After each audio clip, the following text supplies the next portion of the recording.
ప్రతి మనిషికి తన జీవితంలో నలుగురు భార్యలుంటారట. నమ్మబుద్ధి కావడం లేదు కదా! కానీ ఇది నిజం. ఒక రాజు కథ వింటే మీకే అర్థమవుతుంది. అనగనగా ఒక రాజు. ఆయనకు నలుగురు భార్యలు ఉండేవారు. నాలుగో భార్య అంటే రాజుకు పిచ్చి ప్రేమ. ఆమెను ఎప్పుడూ అందంగా ముస్తాబు చేసేవాడు. మూడో భార్య అన్న కూడా ఇష్టమే. నలుగురిలో గొప్పగా చెప్పుకోవడానికి ఆమెను వాడేవాడు. రెండో భార్య దగ్గరికి కష్టం వచ్చినప్పుడు మాత్రమే వెళ్ళేవాడు. కానీ మొదటి భార్య కూడా ఒకరున్నారు. ఆమె రాజును ప్రాణంగా ప్రేమించేది. కానీ రాజు ఆమెను అస్సలు పట్టించుకునేవాడు కాదు. కాలం గడిచింది. రాజుకి మరణం ఆసన్నమైంది.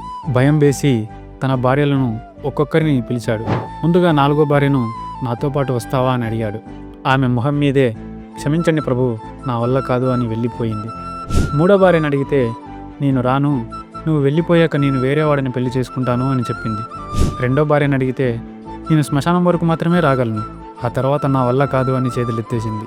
రాజు ఏడుస్తుండగా చీకటిలో నుండి ఒక గొంతు వినిపించింది. నేను వస్తాను ప్రభు, మీరెక్కడికి వెళ్తే అక్కడికి, నేను మీతోనే ఉంటాను అంది. రాజు తలెత్తి చూశాడు. అక్కడ నీరసంగా ఉన్న తన మొదటి భార్య నిలబడి ఉంది. ఆమె తాను ఇన్నాళ్ళు నిర్లక్ష్యం చేసిన మొదటి భార్య. రాజు కన్నీళ్లతో ఆమె కాళ్ళ మీద పడ్డాడు.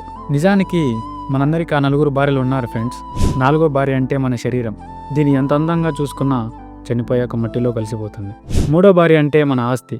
మనం పోయాక ఇది వేరే వాళ్ళ సొంతం అవుతుంది. రెండో భార్య అంటే మన బంధువులు. వీళ్ళు శ్మశానం వరకు వచ్చి వెళ్ళిపోతారు. మొదటి భార్య అంటే మన ఆత్మ, మనం చేసే పాపపుణ్యాలు. దీన్ని మనం బ్రతికున్నంతకాలం పట్టించుకోం, కానీ చివరికి మనతో పాటు వచ్చేది ఇది ఒక్కటే. బాడీని డబ్బుని ప్రేమించండి, తప్పులేదు, కానీ మంచి పనులు చేయండి. చివరికి మిగిలేది మీ మంచితనం మాత్రమే.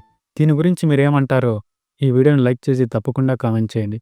అండ్ ఈ వీడియోని మీ ఫ్రెండ్స్ అందరికీ షేర్ చేయండి. ఇలాంటి మరిన్ని మంచి కథల కోసం మన ఆర్ఈ ఛానల్ను సబ్స్క్రైబ్ చేసుకోండి.